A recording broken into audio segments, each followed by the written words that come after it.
Well, what we have here is a Phillips curve diagram, a traditional Phillips curve diagram, where we've got the inflation rate on the vertical axis in percentage points and the unemployment rate in percent on the horizontal axis.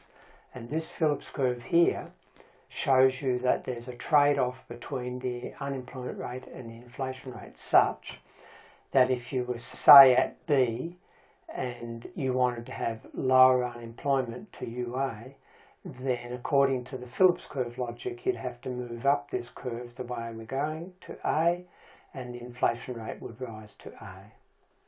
So that's the logic of the curve, and I won't go into all the stuff about the instability of it, shifting and all of that at the moment, just to make this point.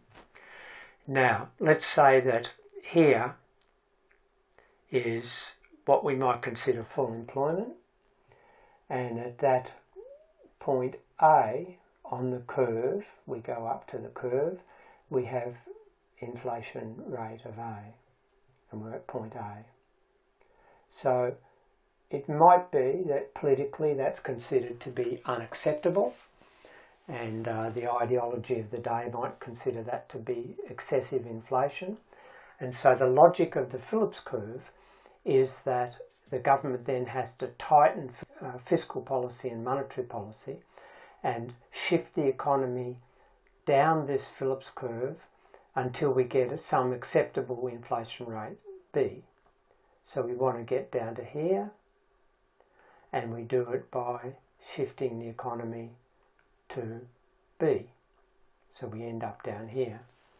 And as a consequence, unemployment has risen to UB.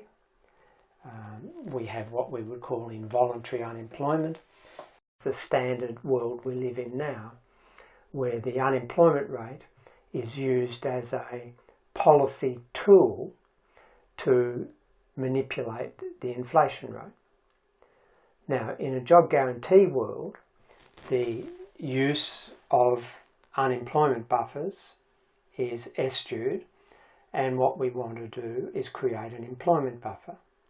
But we also recognise that at times we may need to constrain fiscal and monetary policy, mainly fiscal policy, and tighten it to discipline an inflationary process. Now, there's lots of other policies that can be used to discipline an inflationary process, like administrative pricing, regulative changes, and what have you, but we're just talking here purely about the use of aggregate policies, so you understand the logic.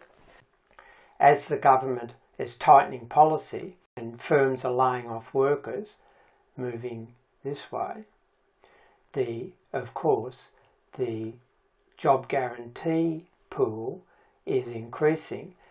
We actually end up generating that much job guarantee employment. Now, if you then think about that, because we're effectively transferring workers from the inflating sector to the fixed price job guarantee sector, what you're effectively doing is, rather than moving down to there, we're actually shifting the economy down to here. And we're getting inflation rate that we desire, but without the unemployment. The mix of employment has changed. The percentage of workers in the buffer employment pool has increased as a percentage of total employment, but unemployment remains at the full employment level. And so in effect what we've done, and we could do that at any point along this conceptually, and so what effectively we do is we flatten the Phillips curve.